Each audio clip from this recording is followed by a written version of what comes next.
Hi everyone, welcome back to Coffee, Books, and Rain. I'm Rachel, and I've got coffee, I've got books. Don't have rain yet in the forecast, but we can cross our fingers that some can come through and break up this heat. Now, it's been a few days that I've recorded. My hair is actually looking a little more pink in my light, maybe not in this light, because I did put a pink toner specifically on it for the summer. Now, it is not picking it up so well, but that's okay. I just wanted to do something a little bit fun. It should wash out pretty quickly, but we are diving into a book today called A Light from the Nether by Dowd Sullivan. Now, this book was really cool, and I loved the premise behind it. It does seem as though it's not going to be a a mass-produced book, so I'm hoping that if it's an independent publication or one that the author is maybe perhaps self-publishing, then I'm hoping to be able to give her a little bit of bump or just get it out there in some way because I thought the premise was well done. So let's dive in and go from there. Dowd Sullivan marks her debut with a thrilling urban fantasy novel that grabs you and won't let go.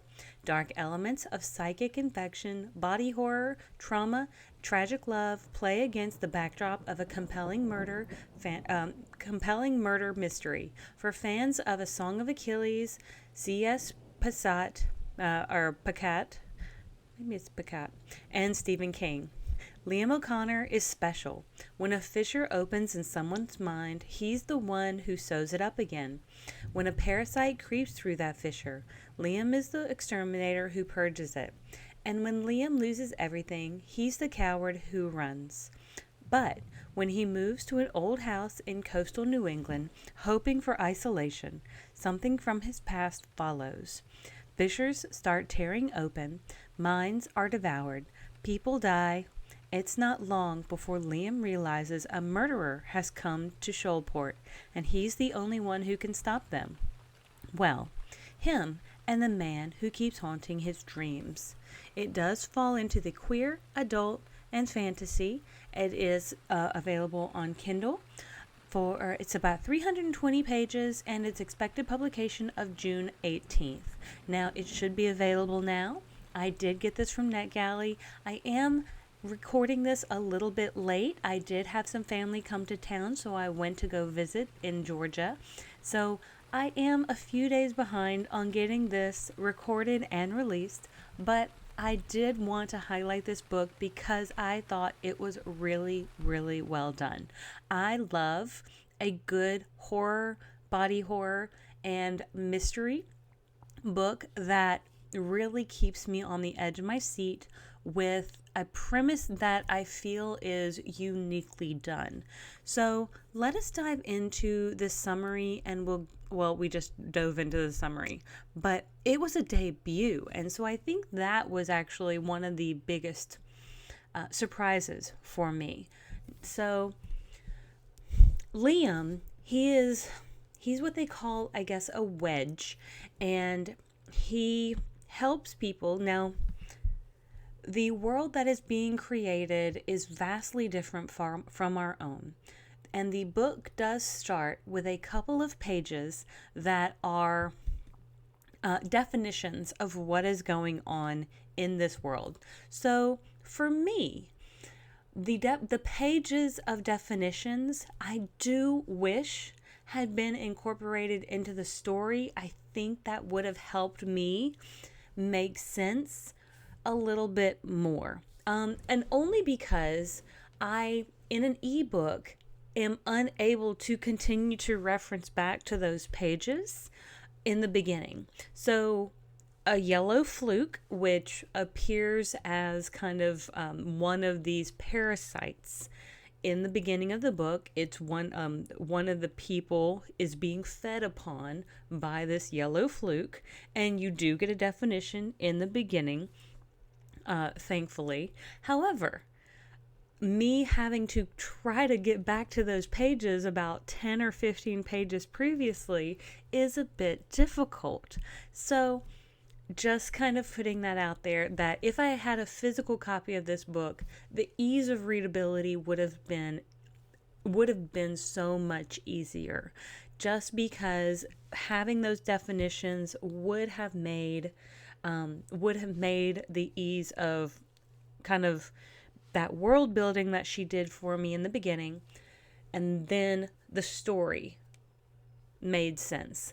However, because it's an ebook and it seems as though the Kindle edition is the one that's referenced in the Goodreads, by defining it within the story, we would have then applied it to the story at the time it was defined. So just that for me would have been what I would have needed. Define it for me as we run across it.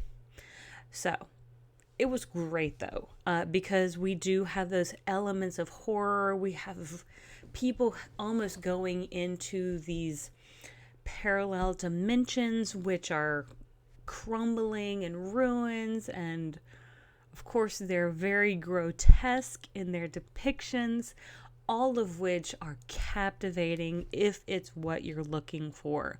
I really liked it, because it was what I was looking for. I've read a couple of like kind of fantastical books here lately. I've really enjoyed some fantasy that are just fun, playful, but I guess I had been missing the horror element of some books that didn't pay off in the way that I thought they were going to.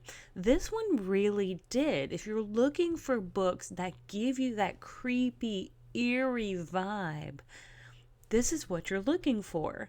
And because I had not run across this author before, because this is her debut book, I was not certain what I was going to get. So I kind of tentatively put my toes into the water and was sucked in immediately.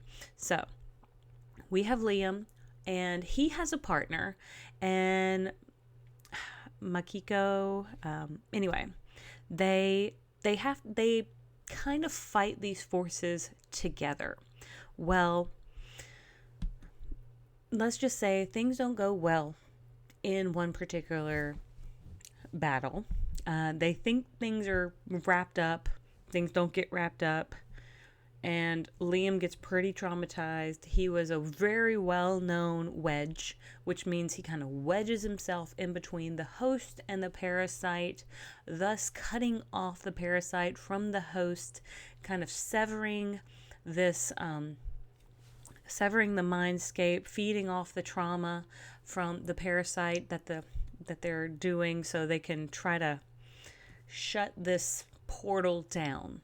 Well, Liam tries not to go into the portal. That's one of the things he tries not to do, because if you have to go into the portal to, I guess, save the person, things can get worse if you have to do that. It's very touch and go. Well, some things happen. And he decides to retire. He decides enough's enough. He's been used enough by the organization he's been working for, and he decides that even though he is incredibly gifted, he's been used, he's been abused, he is done. And so he doesn't want to do it anymore. He can't do it anymore. And he quits. He goes back to a home that I believe was his grandparents' home that was more or less left to him and he decides to, I don't want to say enjoy his retirement, but suffer in his retirement in isolation, in this home that was left to him. Now, it is not a very nice looking home from what it sounds like. It sounds like it's fairly decrepit. It's not been well kept. It's not been well maintained in any real form. But the town remembers the name of O'Connor. And so one particular person does make the mention of how